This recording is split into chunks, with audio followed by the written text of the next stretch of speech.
Yang pertama dan yang terutama, tepuk tangan untuk Desa Pok Gajih yang tercinta. Hebat, sangat luar biasa ya Mak. Dungane biyung karo Kyai Pok Gajih piye? Mangan gerih dinane jemuah. Muga-muga kabeh warga masyarakat Pok Gajih tansah berkah dan barokah. Mangan gerih neng pinggir sumur. Muga-muga Kyai Pok Gajih kabeh sehat dan panjang umur.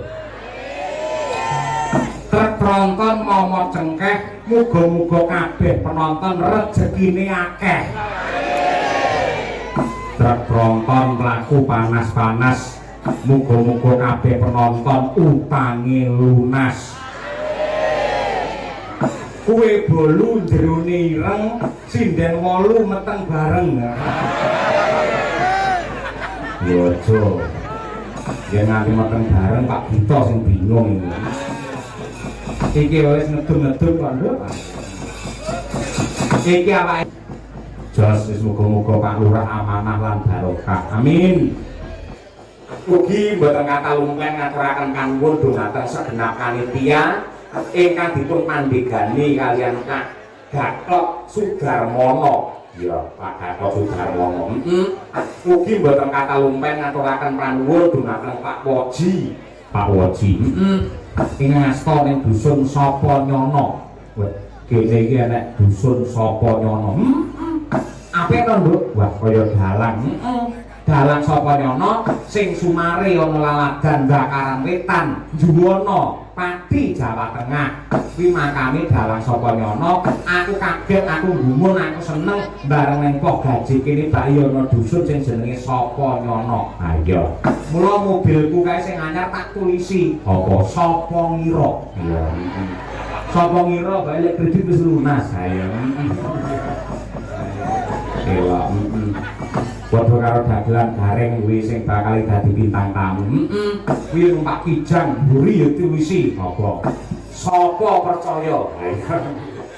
Ya tetep percaya wong kiai laris. Nduk luar biasa.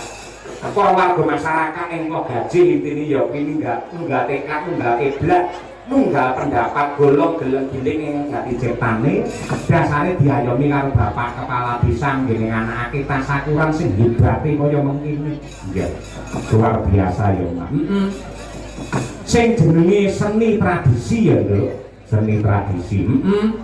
Adat lan uga budaya yektine saiki uripe iki ya mapan ana desa-desa kaya ning Pok Gaji ngene iki. Ya. Saiki coba pikiran Gaji dina iki uripe jane mesake. Parandene sing kersa nganakake tasakuran nanggap wayang kuwi yen ora piyayi bener-bener tresna karo jati diri bangsa mokal bisa mawujud. Ngono ya, Pak. Nadyan to wong bersih desa saiki ana sing swadaya kaya ning kene iki iuran. Ya, ning kondisine ekonomi dina iki lagi ngono. Wayang iki aja mung dianggep hiburan sing ora baku, wayang iki warisane para leluhure dhewe sing kebak piwulang, sing dadi paugerane wong urip bebrayan. Ngono. Mula yen dening pengiran awake dhewe dikodratake lair ana tanah Jawa, ya dadi wong sing njawani, mergo awake dhewe kodrate dadi wong Jawa. Ya. Monggo dadi wong Islam ning aja dadi wong Arab, dadi wong pinter ning aja dadi wong barat. Karena ciri-ciri negara yang lemah dan kehilangan kewibawaan itu adalah negara yang bangsanya sudah tidak bangga terhadap budayanya sendiri, namun bangga dengan budaya bangsa lain. Iya. Maka hanya penguatan tradisi dan pelestarian budaya yang menjadi pondasi terkuat dan benteng terkokoh untuk mewujudkan NKRI yang bermartabat dan berjaya sepanjang masa tanpa beda kaya warga masyarakat ing Pok Gaji yang tercinta. Wiwit saka perangkat masyarakat buyuk rukun bangun desa, akhirnya desane dari Gemah Lipak Wong Jinawi Kerto lan Raharjo. Iya. Elok. Paten kaya mengkono ya, Pak. Durya piyayi mirsani wayang yen cara biyen iki mung piyayi kakung sing sepuh-sepuh tok. Sawangen saiki sisi tengenmu rata-rata ibu-ibu para mak-makku. Iya. Kuwi iki kaum terkuat di dunia ya mak-makku. Iya. Buktine numpak sepeda motor ratingnya nengen minggu ini ora nek sing wani nyalahne. Pandai terkuat di dunia. Oh temenanan nganti yang sing nyalahne dicelatu. Iya. Mugi-mugi mama tansah dipun paringi sehat, putra putrinipun soleh lan solehah.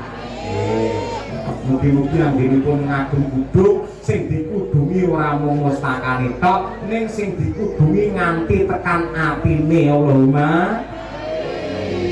Aja nganti ketok sirahe ngangge kudung misal bae warung ya aja. Aja ya. Aja kaya ngono ki ra becik ki ra apik ya.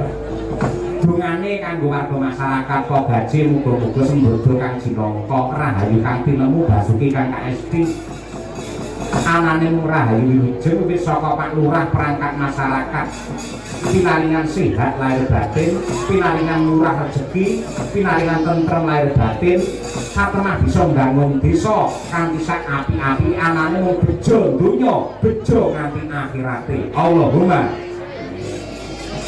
hasbuna Allah wa ni'mal wakil.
awake dhewe ya matur nuwun karo Pakmu Gita ya sing saka Gunung Sari. Mergo iki gamelan wayang kagungane Pak Gita. Iya. Ana kirang perangkat. Yen ra kleru ana 3 set lho. Gamelan 3 set. Monggo jaman saiki gamelan iki larang regane. sak set ngene iki ora kurang saka sak miliar. Ping 3 wis 3 miliar urung wayange. Ayo. Nek aku ngerti gamelan 3 set iki ora ngumpul Mas. Nek rabi ping 3 aku lagi gumun. Bisa omong sing apik malah aneh-aneh. Karawitan iki bukan sembarang penabuh. Ning ya iki sejatine penabuh saka Lokananta gamelane para dewa. Iya, saka paguyuban Santi Sari. Dadi Santi tegese gegayuhan, sari-sarine penggayuh ya para pengrawit iki. Mula nganggo apa ki jenenge beskap sing rupane biru. Gayuh supaya warga masyarakat Pogaji bisa padha rukun. Biru. Kaya ngono kuwi. Elok-elok tenan. Sak sindene iki ya saka Santi Sari. Kabeh saka Santi Sari. Aku kok omah mung nggawa mbok etruk-etruk kuwi. Ha iya ngono kuwi. Bukesi Rahayu. Bu aja saiki. Ha iya. Elok. Ngono kuwi. Ora kudungan mung aja. Sik to. Sing jenenge wong gelungan jaman saiki wis langka lho. Saiki piye resepsi, wong becek, among tamu ngene. Wis langka ngangge gelungan, monggo gelungane apike kaya ngono kuwi. Iya to. Kaya ngono kuwi. Tur kuwi ana maknane, ana karepe. Kenapa kok gelungan dipasang ning sirah mburi? Tegese abota kaya apa? Sing jenenge Kyai Putri manggone ning mburi. Wong duwe gawe bersih desa mantu sunatan. Kuwi ditentukan sukses to ora ne gumantung tiyang wingking. Oh kaya ngono kuwi. Ngono kuwi. Kok nganggo sandal jinjit. Kok sing jinjit kok mburi ora ngarep. Sing jinjit mburi men iso nyawang sing ado, tegese nyawang karo masa depane anak. Oh kaya ngono kuwi. Mula mumpung Bukesi iki lenggah, ya to. Mula ya men ngaturake panuwun karo Pak Lurah lan ugi perangkat warga masyarakat Pogaji bar kuwi menembang dhisik. Lah bubar kuwi nembe ngaturi para bintang tamu. Ah iya ngono kuwi alon-alon. Sesore kono. Ayo, ngono kuwi Bukesi matur dhisik. Inggih. Assalamualaikum warahmatullahi wabarakatuh. Alhamdulillah, wasyukurillah. Dalu niki kula sowan wonten ing Desa Pogaji kawontenanipun janremenaken Pak Dalang. Nggih, Pak. Nggih, warga masyarakatipun grapiak-grapiak semangat tur boten celutak. Ibu-ibunipun ingkang mirsani teng mriku cantik-cantik. Ajeng nonton wayang niku ibu-ibu nggih macak teng omah. Biasane teng omah niku lombrot ra tau gawe sido-sido sakniki nika sing kudungan krem nika alise wandel. Iya. Nika ibu-ibu teng mriku nggih macak cantik-cantik. Saya bapak-bapak teng mriku ya Allah, kula ngertos nek mentalen sinden dan nganti ngiler ora ngoso. Nggih, kula matur nuwun sanget ingkang tanpa upami dalu niki kula lan bojo kula sing ganteng dhewe niki sampun dipun percaya kalih Pak Lurah lan sedaya warga masyarakat Pogaji libur warga ageng wonten ing dusun mriki.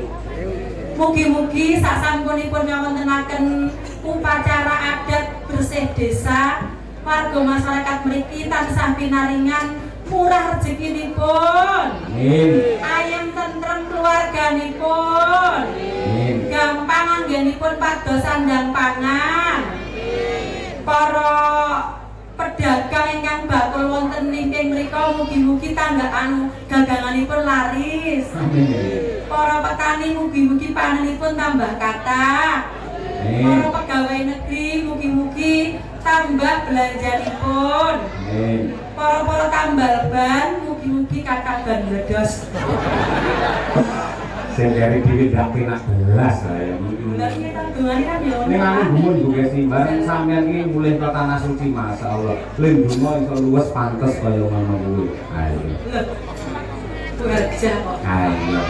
Upamane donga luwes ya pantes wong biyen arep entuk modin. Ayo. Nggih. Daleme Pak Lurah wis pirsa? Dereng. Nah, ajeng niku daleme Pak Lurah. Niki. Sonten wau kula sampun kali panitia kali Pak Lurah di dawuhi supados lebet. Wah, Pak Dalang saking Solo nggih. Monggo Pak Dalang pinak nggih mriki niki gubuk kula Pak Dalang, kula Lurah teng mriki 3 periode. Monggo-monggo pinarak, monggo kali dipun sambi. Kula bingung Bu Kesi. Kok nyambi piyong ning meja blas rene apa-apa. Nek bar kuwi kok sinomane cancuk gembrego kok hidangan apa saja enek, rawon enek, soto enek. Kowe luar biasa penyambutan, malah warga masyarakat kok gaji sing rawuh sore mau semua saja tanpa terkecuali disuruh untuk makan gratis di rumah Pak Lurah. Luar biasa Pak Lurah Sogaji. Nah, ngeten iki lho Lurah sing sae nggih ngeten iki. Jadi amalanipun niku ora kudu munggah kaji. Awake dhewe gelem sedekah kaya Pak Lurah ngeten iki amalanipun meh padha munggah kaji lho, Bang. Awake dhewe munggah kaji lek saya mulai kaji iki ora tambah apian, ora tambah lomo, ora tambah sedekah iki ora mabur. Jadi Pak Lurah itu mewakili kemakmuran haji. Nggih. Kula lek nek Lurah iki tresno karo warga masyarakat, meni daran karo masyarakat. Bendina Pak Lurah meri daran karo masyarakat. MBG renek ora masalah jan. Ayo kaya ngono. Wis matur nuwun Pak Lurah, Pak Mukani sembah nuwun ing tanpa upama. Minangka tandha tresna Bu Kesi arep ngaturke apa aku manut kang jenengan. Nadyan iki ana sing ngersake utuk manggung ning kok diaturake nggih goro-goro. Utuk manggung iki pasti nggih goro-goro iki. Iya. Nembang